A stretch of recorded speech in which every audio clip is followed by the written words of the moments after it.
பிரியமானவர்களே, உங்கள் யாவரையும் சந்திப்பதில் மிகுந்த மகிழ்ச்சி அடைகிறேன். இந்த புதிய வருடத்தில் புத்தாண்டு வாழ்த்துக்களை நாங்கள் தெரிவித்துக் கொள்வதில் மிகுந்த மகிழ்ச்சி அடைகிறோம்.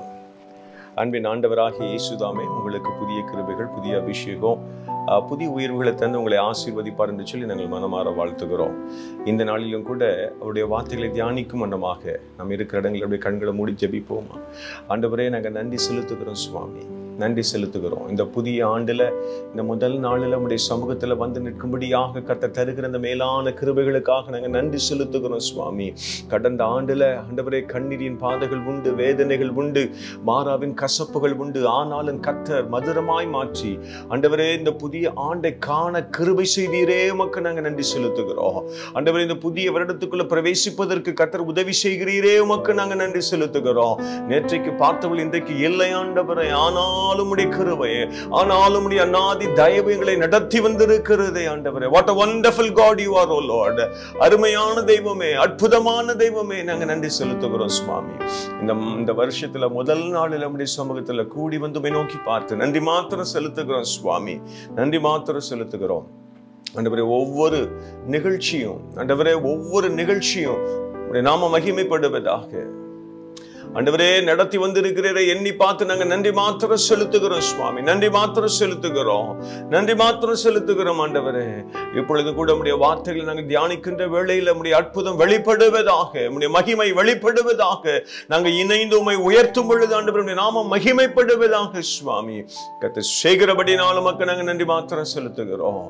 அடியனை மறைத்து அடியனோடும் இணைந்திருக்கிற அன்பு சகோதர சகோதரிகள், குடும்பத்தின் பிள்ளைகளோடும் சபையின் பிள்ளைகளோடும் ஆண்டவரே உம்முடைய மகிமை வெளிப்படுவதாக, உம்முடைய வல்லமையுள்ள வார்த்தை புறப்பட்டு செல்வதாக கர்த்தர் செய்கிறபடினாலும் மக்கள் நன்றி. தொடர்ந்து புறப்படுத்திக் கொள்ளுங்க. ஏசப்பாவின் இன்ப நாமத்தில் ஜெபிக்கிறேன். ஜெபங்களும் எங்கள் ஜீவனுள்ள நல்ல பிதாவே, ஆமென். பிரியமானவர்களே, இப்பொழுது கூட ஒரு அருமையான சிறப்பு பாடலை நம்ம பாட கேட்போம்.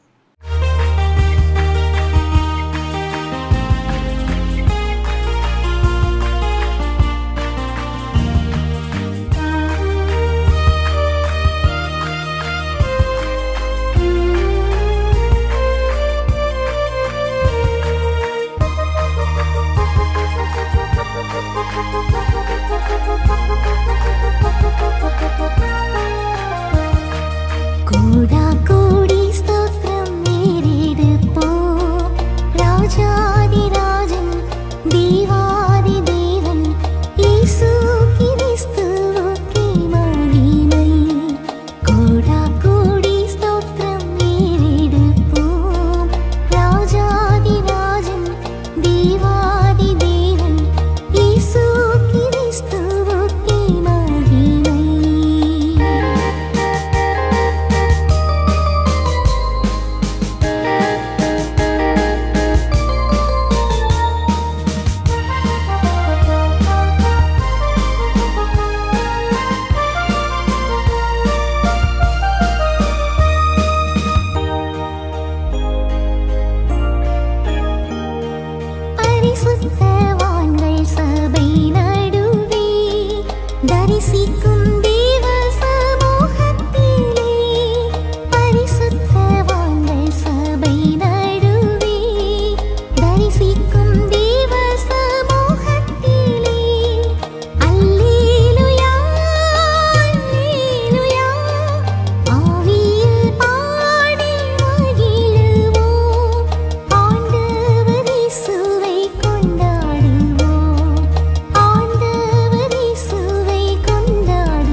பிரியமானவர்களை, இந்த ஆண்டுல கர்த்தர் நம்மோடு கூட பேசும்படியாக விரும்புகிற காரியம், உன் வேதனை நீங்கி நீ சுகமாயிருப்பாய் என்று சொல்லி கர்த்தர் பேசும்படியாக விரும்புகிறார். நீ சுகமாயிருப்பாய் என்று சொல்லி கர்த்தர் பேசும்படியாக விரும்புகிறார். உங்கள் வேதனைகள் எல்லாம் மாறும் என்று சொல்லி கர்த்தர் பேசும்படியாக விரும்புகிறார். ஹல்லேலூயா. நல்ல சத்தமா சொல்லுவோம், ஹல்லேலூயா. எனக்கு அன்பான தேவஜனமே, உங்களுடைய என்னுடைய வேதனைகள் நீங்கி நீங்களும் நானும் சுகமாயிருக்கும்படி கர்த்தர் இந்த புதிய ஆண்டுல உங்களையும் என்னையும் நடத்தும்படியாக விரும்புகிறார். ஒருவேளை கடந்த ஆண்டுல வேதனைகள் நிறைந்த வருடங்களாக இருந்திருக்கலாம், வேதனை மிகுந்த நாட்களாக இருந்திருக்கலாம். ஒருவேளை மழையின் மூலமாக, பல்வேறு காரியங்களின் மூலமாக உங்களுடைய என்னுடைய நம்முடைய வாழ்க்கையில் நீங்கள் நானும் வேதனைகளை சந்தித்து இருக்கலாம், சோர்வுகளை சந்தித்து இருக்கலாம், மாறாவின் கசப்போடு இருந்திருக்கலாம். இந்த ஆண்டுல கர்த்தர் நம்முடைய வேதனைகளை மாற்றுகிறாண்டாய் கர்த்தர் அற்புதங்களை செய்யும்படியாக விரும்புகிறார் என்று சொல்லி என் வேதம் அருமையாக சொல்லுகிறது. உங்களுக்கும் எனக்கும் அற்புதங்களை செய்ய கர்த்தர் விரும்புகிறேன் என்று சொல்லி நம்மோடு கூட பேசும்படியாக விரும்புகிறார். ஹல்லேலூயா. சத்தமாய் ஹல்லேலூயா. அதை உணர்த்தும் விதமாக 2 காரியங்களை தேவன் நம்மோடு கூட காண்பித்து கொடுக்கும்படியாக விரும்புகிறார். வேதனைகளை மாற்றுகிற தேவன் அவர். நீங்களும் நானும் சுகமாய் இருக்க வேண்டும் என்று சொல்லி விரும்புகிற கர்த்தர் அவர். 2 காரியத்தை நமக்கு காண்பித்து கொடுக்கும்படியாக விரும்புகிறார். மார்க் 5ஆம் அதிகாரம் 25வது வசனம் தொடங்கி 34வது வசனம் வரைக்கும் அமைந்திருக்கிற ஜீவனுள்ள வார்த்தைகளின் மூலமாக கர்த்தர் நம்மோடு கூட பேசும்படியாக விரும்புகிறார். மார்க் 5ஆம் அதிகாரம் 25 நான் வாசிக்கிறேன். அப்பொழுது 12 வருஷமாய் பெரும்பாடுள்ள ஒரு ஸ்திரீ அநேக வைத்தியர்களால் மிகவும் வருத்தப்பட்டு தனக்கு உண்டானவைகளை எல்லாம் செலவழித்தும் சற்றாகிலும் குணமடையாமல் அதிக வருத்தப்படுகிற பொழுது. மார்க் 5ஆம் அதிகாரம் 25, 26 வேதம் சொல்லுகிறது, 12 வருடமாய் பெரும்பாடுள்ள ஒரு ஸ்திரீ அநேக வைத்தியர்களிடத்துல சென்றும் சற்றாகிலும் குணமடையவில்லை. உதிரப்போக்கு என்கிற பலவீனத்தினால பாதிக்கப்பட்டிருக்கிறாள். இந்த சகோதரி கப்பர்நகூம் என்கிற பகுதியில் வாழ்ந்ததாக சில குறிப்புகள் இருக்கிறது. இவள் ஒரு யூத பெண்மணியாக இருந்திருக்க வேண்டும். எனக்கு அன்பான தேவஜனமே, ஆண்டவரை குறித்து அறிந்தும் ஒருவேளை அறியாமல் வாழ்ந்திருந்தாலோ, 12 வருடமாய் உதிரப்போக்கு நோய். லேவியராகமம் 15ஆம் அதிகாரம் 25, 26, 27 எடுத்து வாசித்து பார்ப்போமேனா, இந்த உதிரப்போக்கு என்கிற பலவீனம் இருக்குமேனா சமுதாயத்திலிருந்து ஒதுக்கி வைக்கப்பட்டு விடுவார்கள். தீட்டு உள்ளவர்கள் என்று சொல்லி ஒதுக்கி வைக்கப்பட்டு விடுவார்கள். சமுதாயத்தோடு ஒருவேளை ஆவிக்குரிய கூடுகையில கலந்து கொள்ள முடியாது, தனிமைப்படுத்தப்படுவார்கள். சுகம் கிடைக்கிற வரைக்கும் அவர்கள் தனிமையாக இருக்க வேண்டும். சுத்திகரிப்பின் முறைமைகளை அவர்கள் கடைபிடிக்க வேண்டும் என்று சொல்லி பழைய ஏற்பாட்டில் சொல்லப்படுகிறது. யூதர்கள் பாரம்பரியத்தின் இணைந்திருந்தபடினால 12 வருடமாய் தனிமைப்படுத்தப்படுகிறார். யோசித்து பாருங்க, குடும்ப உறவுகளோடு இணைவதற்கு வாய்ப்பில்லை. பலவீனம் மாட்டி வதைக்கிறது. சுகம் கிடைத்து விடாங்க என்கிற அங்கலாய்ப்பு ஒரு பக்கம், தள்ளி வைக்கப்பட்டது ஒரு பக்கம், இப்படி அதிகமாய் நெருக்கப்பட்டு இருக்கிறாள். ஐயோ, இந்த வேதனைக்கு யார் நமக்கு விடுதலை கொடுக்க முடியும், யார் எனக்கு அற்புதங்கள் செய்ய முடியும் என்று சொல்லி நெருக்கப்பட்ட ஒரு நிலைமையில் இருக்கிறார். ஒருவேளை இந்த புதிய ஆண்டுல நீங்களும் கூட அப்படி எண்ணிக்கொண்டு இருக்கிறீர்களோ? எனக்கு அன்பான தேவஜனமே, நெருக்கப்பட்ட இந்த பெரும்பாடுள்ள ஸ்திரீ இயேசுவை குறித்து கேள்விப்படுகிறாளாம். மார்க் 5ஆம் அதிகாரம் 27வது வசனத்துல வேதம் அருமையாக சொல்லுகிறது, இயேசுவை குறித்து கேள்விப்பட்டு நான் அவருடைய வஸ்திரத்தை ஆகிலும் தொட்டால் சொஸ்தமாவேன் என்று சொல்லி ஜனக்கூட்டத்துக்குள்ளே அவருக்கு பின்னாக வந்து அவருடைய வஸ்திரத்தை தொட்டாள் என்று சொல்லி வேதம் சொல்லுகிறது. இயேசுவை குறித்து கேள்விப்படுகிறாள். இயேசுவை குறித்து கேள்விப்பட்ட உடனேயே விசுவாசம் சற்று துளிர்க்கிறதை பார்க்க முடிகிறது. இயேசு யார்? அவர் அற்புதர். இயேசு யார்? அவர் சுகம் கொடுக்கிறவர். இயேசு யார்? வேதனைகளை மாற்றுகிறவர். ஆமென். நீங்களும் நானும் சுகமாய் இருக்க அற்புதங்களை செய்கிறவர் என்கிற செய்தியுடைய காதுகளுக்கு எட்டியிருக்க கூடும். இயேசுவை குறித்து கேள்விப்படுகிறாள். இயேசுவை குறித்து கேள்விப்படுகிறாள். கேள்விப்பட்ட மாத்திரத்துல விசுவாசம் தட்டி எழுப்பப்படுகிறது. நான் அவருடைய வஸ்திரங்களை ஆகிலும் தொட்டால் சுஸ்தமாவேன் என்று சொல்லி ஜனக்கூட்டத்துக்குள்ளே அவருக்கு பின்னாக வந்து அவருடைய வஸ்திரத்தை தொட்டாள். முன்பதாக வர முடியாது. ஏனென்றால் இந்த பெண்ணுக்கு 12 வருடமாய் உதிரப்போக்கு நோய் என்கிற பலவீனம் உண்டு என்பதை அங்கு வாழ்ந்தவர்கள் அறிந்திருக்க கூடும். முன்பதாக வந்தால் தீட்டு என்று சொல்லி விரட்டி அடிக்கப்பட்டு விடலாம். ஆகவே யாருக்கும் தெரியாமல் பின்பதாக வந்து ஆண்டவர் இயேசுவை தொடுகிறாள். எனக்கு அன்பான தேவஜனம், இந்த புதிய வருடத்தில் ஆண்டுடைய சமூகத்தில் நம்ம அர்ப்பணிக்க அழைக்கப்படுகிறோம். பலவீனங்கள் குறைவுகள் இருக்குமே என ஆண்டவர் இயேசுவை நீங்களும் நானும் முகமுகமாய் பார்க்க முடியாது. அவர் நமக்கு வைத்திருக்கிற அற்புதங்களையும் ஆசீர்வாதங்களையும் பெற்றுக்கொள்ள முடியாது. பின்பதாக வந்து தொடுகிறாள். உடனே அவருடைய உதரத்தின் ஊரில் நின்று போயிற்று. அந்த வேதனை நீங்கி ஆரோக்கியம் அடைந்ததை அவள் தன் சரீரத்தில் உணர்ந்தாள். ஹல்லேலூயா. எனக்கு அன்பான தேவஜனமே, வேதனையோடு இருக்கிறீங்களோ? இந்த புதிய வருடம் எப்படி இருக்கும்? என் தொழில் எப்படி இருக்கும்? என் பிள்ளைகளுடைய எதிர்காலம் எப்படி இருக்கும்? என் பிள்ளைகளுடைய படிப்பு காரியங்கள் எப்படி இருக்கும்? புலம்பலோடு இருக்கிறீங்களோ? கர்த்தருடைய வேதனைகளை நான் மாற்றுவேன் என்று உங்களோடும் என்னோடும் நம்மோடும் பேசும்படியாக விரும்புகிறார். ஹல்லேலூயா. சத்தமா சொல்லுங்க, ஹல்லேலூயா, ஹல்லேலூயா. 30ஆம் வசனத்துல, உடனே இயேசு தம்மிடத்திலிருந்து வல்லமை புறப்பட்டதை தமக்குள் அறிந்து ஜனக்கூட்டத்துக்குள்ளே திரும்பி என் வஸ்திரத்தை தொட்டது யார் என்று கேட்டார். உடனே ஆண்டவருக்கு தெரிந்து போயிற்று, தம்முடைய சரீரத்திலிருந்து அற்புதம் புறப்பட்டு போயிருக்கிறது என்பதை அறிந்தவராக யார் என் வஸ்திரத்தை தொட்டார் என்று சொல்லி ஆண்டவர் இயேசு கேட்கிறார். உடனே சீஷர்கள் சொல்றாங்க, 31வது வசனத்தில், அவருடைய சீஷர்கள் அவரை நோக்கி, திரளான ஜனங்கள் உம்மை நெருக்கிக் கொண்டிருக்கிறது நீர் கண்டும் என்னை தொட்டது யார் என்று கேட்கிறீரே என்று சொல்லி ஆண்டவரிடத்தில் கேட்கிறாங்க. இதை செய்தவளை காணும்படிக்கு அவர் சுற்றிலும் பார்த்தார். 33வது வசனம், தன்னிடத்தில் சம்பவித்ததை அறிந்த அந்த ஸ்திரீயானவள் பயந்து நடுங்கி அவர் முன்பாக வந்து விழுந்து உண்மையெல்லாம் அவருக்கு சொன்னாள். 34வது வசனம் வேதம் ரொம்ப அருமையா சொல்லுது பாருங்க. அவர் அவளை பார்த்து, மகளே, உன் விசுவாசம் உன்னை ரட்சித்தது, நீ சமாதானத்தோட போ, உன் வேதனை நீங்கி சுகமாயிரு. ஆமென். ஹல்லேலூயா. இந்த புதிய வருடத்துல கர்த்தர் உங்களோடும் என்னோடும் நம்மோடும் பேசும்படியாக விரும்புகிற காரியம், உன் வேதனை நீங்கி நீ சுகமாயிருப்பாய், உன் வேதனைகள் மாறும், நீ சுகமாயிருப்பாய் என்று சொல்லி கர்த்தர் பேசும்படியாக விரும்புகிறார். சுகமாயிருப்பதற்கு கர்த்தர் நம்மிடத்தில் எதிர்பார்க்கிற காரியம் என்ன? விசுவாசம். ஹல்லேலூயா. சத்தமாய் சொல்லுங்க, ஹல்லேலூயா. அவரை நம்பணும். ஆண்டவர் இயேசுவை நம்பணும். இயேசுவை உறுதியாய் பிடித்துக் கொள்ளணும். இயேசுவிடத்துல வந்த அற்புதம் உண்டு என்கிற உணர்வுள்ள இருதயம் நமக்கு தேவை. ஒரு மனிதனுடைய வாழ்க்கையில விசுவாசம் எப்படி வருங்க? ஜீவனுள்ள வார்த்தைகளை தியானிக்கும் பொழுது மாத்திரமே. ரோமர் 10:17 வேதம் அருமையாக சொல்லுகிறது, வசனத்துக்கு இடம் கொடுப்போமையானா அவரை குறித்த ஞானம் நமக்கு வரும். வசனத்துக்கு இடம் கொடுப்போமையானா ஆண்டவர் இயேசுவை அறிந்து கொள்ள முடியும். இயேசுவை அறிந்து கொள்வோமையானா விசுவாசம் தட்டி எழுப்பப்படும். விசுவாசம் இருக்குமையானா வேதனைகள் மாறும். ஆண்டவர் உங்களுக்கு அற்புதங்களை செய்யும்படியாக விரும்புகிறார். ஹல்லேலூயா. ஒரு தெரிந்த பாடல் சேர்ந்து பாடுவோமா?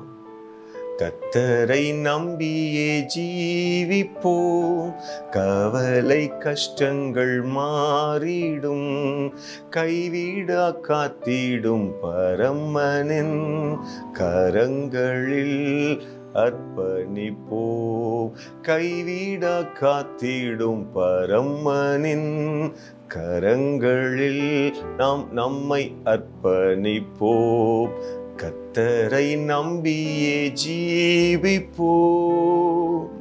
இந்த புதிய வருடத்துல அவரை நம்பி ஜீவிப்போம். ஆமென். ஹல்லேலூயா. இன்னும் ஒரே ஒரு மனிதனை மாத்திரம் தேவன் நம்ம காண்பித்து கொடுக்க விரும்புகிறார். அதற்கு பின்பதாக நம்ம இணைந்து ஜெபித்து ஆண்டவருடைய அற்புதங்களை பெற்றுக்கொள்ள ஆண்டவர் உதவி செய்வாராக. யோபு 42ஆம் அதிகாரத்துல 10வது வசனத்தை எடுத்து வாசித்து பார்க்கும்போது வேதம் அருமையாக சொல்லுகிறது, யோபு தன் சிநேகிதருக்காக வேண்டுதல் செய்த போது கர்த்தர் அவனுடைய சிறையிருப்பை மாற்றினார் என்று வேதம் அருமையாக சொல்லுகிறது. யோபுவுக்கு முன்னிருந்த எல்லாவற்றை பார்க்கலும் இரண்டத்தனையாய் கர்த்தர் அவனுக்கு தந்தருளினார் என்று சொல்லி வேதம் அருமையாக சொல்லுகிறது. எனக்கு அன்பான தேவ ஜனமே, யோபு என்கிற மனிதனுடைய வாழ்க்கையில காணப்பட்ட சிறையிருப்பை மாற்றி கர்த்தர் இரண்டத்தனையான ஆசீர்வாதங்களை அவனுக்கு கொடுத்ததாக என் வேதம் அருமையாக சொல்லுகிறது. என்னையா அவனுக்கு சிறையிருப்பு? யோபு 1ஆம் அதிகாரம் 15, 16, 17, 18, 19 எடுத்து வாசித்து பார்க்கும் பொழுது ஒன்றன் பின் ஒன்றாக சோக செய்திகள் அவனை எட்டுகிறது. ஆஸ்திகள் போச்சு, ஆடு போச்சு, மாடு போச்சு, ஒட்டகம் போச்சு, இறுதியில 10 பிள்ளைகளும் போனார்கள்.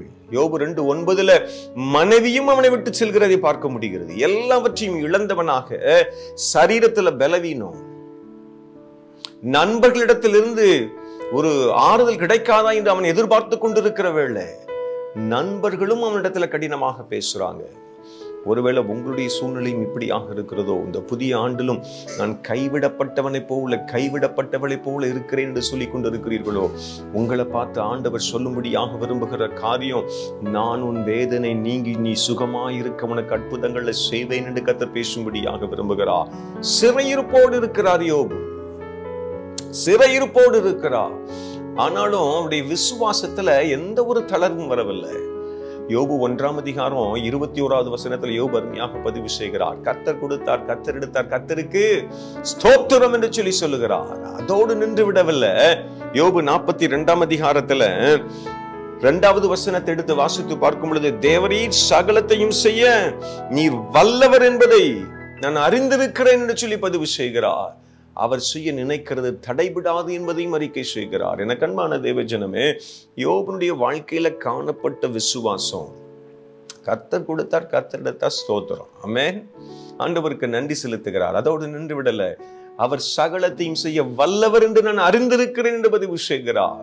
அவருடைய விசுவாசம் அவனுக்கு இரட்டத்தனையான ஆசீர்வாதங்களை பெற்றுக் கொடுத்தது. ஹல்லேலூயா. நீங்க யோபு 42ஆம் அதிகாரம் 12வது வசனம் 13வது வசனத்தை நம்ம படித்து பார்க்கும் பொழுது, கர்த்தர் யோபினுடைய முன்னிலைமையை பார்க்கலாம், அவன் பின்னிலைமையை ஆசீர்வதித்தார். 14,000 ஆடுகளும் 6,000 ஒட்டங்கள் எல்லாம் டபுளா வருது பாருங்க. 1000 ஏர்களும் 1000 கழுதைகளும் அவனுக்கு உண்டாயின என்று சொல்லி வேதம் சொல்லுகிறது. 7 குமாரரும் 3 குமாரத்திகளும் அவனுக்கு பிறந்தார்கள். அங்கேயும் 10 இங்கேயும் 10. ஆனா அவனுடைய ஆஸ்திகள் எல்லாமே டபுள் த போர்ஷனை கர்த்தர் கொடுக்கிறார். காரணம் என்ன தெரியுமா? அவனுடைய விசுவாசம். அவனுடைய விசுவாசம். இங்கே ஒரு சகோதரி சரீரத்துல வேதனையோடு இருந்தால், உதிரப்போக்கு நோயிலிருந்து கர்த்தர் விடுதலை கொடுத்து அற்புதமாக வேதனைகளை மாற்றுகிறார். இங்கே தன்னுடைய ஆஸ்திகளையும் சகல காரியத்தையும் இழந்தவனாக இருக்கிறார் யோபு. யோபனுடைய வாழ்க்கையில அவனுடைய விசுவாசத்தின் மூலமாக அவன் அற்புதங்களை பெற்றுக்கொள்ள கர்த்தர் உதவி செய்கிறார். எனக்கு அன்பான தேவஜனமே, இந்த புதிய வருடத்துல உங்களுக்கும் எனக்கும் கர்த்தர் செய்யும்படியாக விரும்புகிற காரியம், உன் வேதனை நீங்கும், உன் வேதனை மாறும், நீ சுகமாயிருப்பாய். ஹல்லேலூயா. நீ சுகமாயிருப்பாய். கடைசியாக ஒரே ஒரு வசனத்தை மாத்திரம் நம்ம வாசித்து நம்ம ஜெபிக்க போகிறோம். எபிரேயர் 10ஆம் அதிகாரத்துக்கு நேராக நம்முடைய கண்களை திருப்புவோமையானா 35வது வசனத்திலிருந்து நான் உங்களுக்காக வாசிக்கிறேன். ஆகையால் மிகுந்த பலனுக்கு ஏதுவாக உங்கள் தைரியத்தை விட்டுவிடாதிருங்கள். நீங்கள் தேவனுடைய சித்தத்தின்படி செய்து வாக்குத்தத்தம் பண்ணப்பட்டதை பெரும்படிக்கு பொறுமை உங்களுக்கு வேண்டியதா இருக்கிறது. வருகிறவர் இன்னும் கொஞ்ச காலத்தில் வருவார், தாமதம் பண்ணார். விசுவாசத்தினாலே நீதிமான் பிழைப்பான். பின்வாங்கி போவானானால் அவன் மேல் என் ஆத்துமா பிரியமாய் இராது என்கிறார். நீங்களும் நானும் விசுவாசத்தில் பின்வாங்கி போவோமையானா ஆண்டவர் உங்கள் மீதும் என் மீதும் பிரியமாய் இருக்க முடியாது என்று சொல்லி வேதம் அருமையாக சொல்லுகிறது. எனக்கு அன்பான தேவஜனமே, விசுவாசத்துல உறுதியாயிருப்போமே ஆனா அது சரீர தேவைகளாக இருந்தாலும் சரி, நம்முடைய ஆன்மீக தேவைகளாக இருந்தாலும் சரி, கர்த்தர் இந்த ஆண்டுல ஒரு அற்புதத்தை செய்வேன் என்று வாக்கு கொடுக்கிறார். வேதனைகள் நீங்கும், வேதனைகள் மாறும். எனக்கு அன்பான தேவஜனமே, வாக்குத்தத்தம் பண்ணப்பட்டதை நீங்களும் நானும் பெற்றுக்கொள்ள பொறுமையோடு விசுவாசத்தோடு காத்திருக்க அழைக்கப்படுகிறோம். காத்திருப்போமே ஆன அற்புதங்கள் உண்டு. ஹல்லேலூயா. நல்ல சத்தமா சொல்லுங்க, ஹல்லேலூயா. கர்த்தர் உங்களுக்கு எனக்கும் அற்புதங்களை செய்யும்படியாக விரும்புகிறார். அப்படியே இருக்கிற இடங்களை கண்களை மூடுவோமா, ஜெபிப்போம். ஆண்டவரே, நன்றி செலுத்துகிறோம் சுவாமி, நன்றி செலுத்துகிறோம். இந்த ஆசீர்வதிக்கப்பட்டிருக்கிற இந்த வருடத்தின் முதல் நாளில சகோதர சகோதரிகளாக குடும்பத்தின் பிள்ளைகளாக இணைந்துமை நோக்கி பார்க்க கர்த்தர் தருகிற இந்த மேலான கிருபைகளுக்காக நாங்கள் நன்றி செலுத்துகிறோம் சுவாமி. உன் வேதனை நீங்கி நீ சுகமாயிரு என்று கர்த்தர் எங்களோடு கூட நீ பேசுகிறீர். ஹல்லேலூயா. ஆண்டவரே, நாங்க நன்றி செலுத்துகிறோம். வேதனைகள் மாறும் என்று சொல்லி கர்த்தர் பேசும்படியாக விரும்புகிறீர். உமக்கு நாங்க நன்றி செலுத்துகிறோம். நீ சுகமாயிருப்பாய் என்று சொல்லி கர்த்தர் எங்களோடு கூட நீ பேசும்படியாக விரும்புகிறீர். அதற்காக நாங்க நன்றி செலுத்துகிறோம். ஆண்டவரே, இந்த முதல் நாளில் எங்களை அர்ப்பணிக்கிறோம். ஆண்டவரே, எங்களுடைய ஆவி ஆத்துமா சரீரத்துல சுகமுண்டாயிருக்கட்டும். வேதனை நீங்கி மகிழ்ச்சியோடு ஆண்டவர் இந்த புதிய ஆண்டுல பிரவேசித்து இந்த வருடம் முழுவதும் நீங்க கொடுக்கிற நன்மையினாலும் ஆண்டவரை கிருபையினாலும் நாங்க திருப்தியடைய எங்களுக்கு உதவி செய்யுங்க. செய்யுங்க. ஆண்டவரே, நான் பாரத்தோடு நான் ஜெபிக்கிறேன். இணைந்திருக்கிற சகோதர சகோதரிகளுக்காக, குடும்பத்தின் பிள்ளைகளுக்காக நான் ஜெபிக்கிறேன். ஆண்டவரே, ஜீவனுள்ள நாளெல்லாம் நன்மையும் கிருபையும் உண்டாயிருக்கும் என்று சொல்லி சங்கீதம் 23:6 சொல்லப்பட்டிருக்கிறபடியே பிள்ளைகளை நிரப்ப வேண்டும் என்று சொல்லி நான் ஜெபிக்கிறேன். தொட்டு ஆசீர்வதிக்க வேண்டும் என்று சொல்லி நான் ஜெபிக்கிறேன். ஆண்டவரே, இந்த ஆண்டிலும் இந்த நாளிலும் இந்த நேரத்திலும் கூட ஆண்டவரே, பலவீனத்தோடு இருக்கிறவர்கள் மீது அன்பின் கரம் இறங்குவதாக. ஆவி ஆத்துமா சரீரத்தில் என்னென்ன தேவைகளோடு இருக்கிறார்களோ தேவைகளும் சுத்தத்தின்படி கர்த்தர் சந்திப்பீராக. சகல பலவீனங்களும் மாறட்டும், நோய்களின் தாக்கங்கள் மாறட்டும். ஆண்டவரே, நீர் அற்புதங்களின் தேவன் ஆயிற்று. யோபுவுக்கு அற்புதங்களை செய்தீரே ஆண்டவரே. பெரும்பாடுள்ள ஸ்திரீக்கு அற்புதங்களை செய்தீரே. இணைந்திருக்கிற அன்பு சகோதர சகோதரிகளுக்கும் குடும்பத்தின் பிள்ளைகளுக்கும் கர்த்தர் நீர் அற்புதங்களை செய்ய வேண்டும் என்று சொல்லி மிகுந்த மனத்தாண்மையோடு நான் கெஞ்சி பிரார்த்தனை பண்ணுகிறேன்.